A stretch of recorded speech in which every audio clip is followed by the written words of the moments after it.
Did you lose your potential? Let's find it together.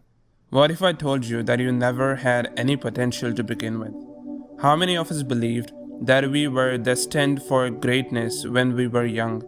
We grew up hearing adults say things like, "This kid is gifted, he or she is going to do great things." With enough reinforcement, we subconsciously start to believe that this imaginary future is our baseline potential.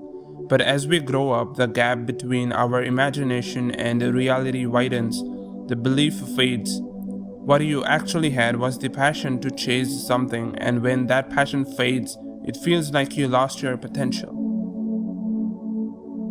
In a famous Harvard study, Dr. Daniel Gilbert coined the term affective forecasting, the process of how we predict our future emotions.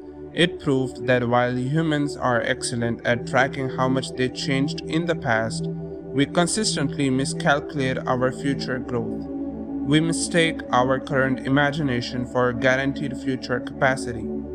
Because when we imagine ourselves winning an award or finishing a novel, our brain releases dopamine as if we already did it.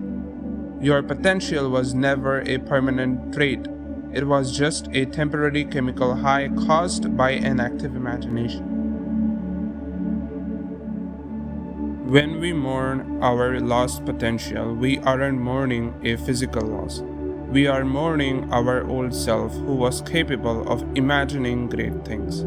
Sociologist Mike Berry called this biographical disruption. It's the psychological shock we experience when we fail to live up to the fictional character we invented in our heads.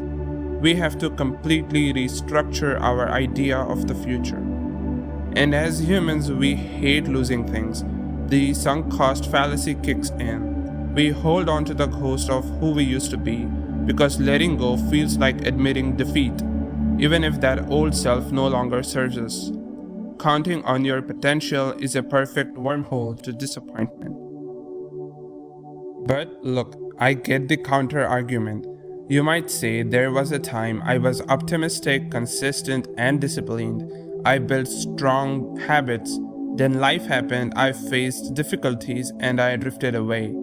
It feels like you lost your potential, but you didn't. You just lost the habit. Potential was never something you inherently owned. It is simply sustained effort toward a goal.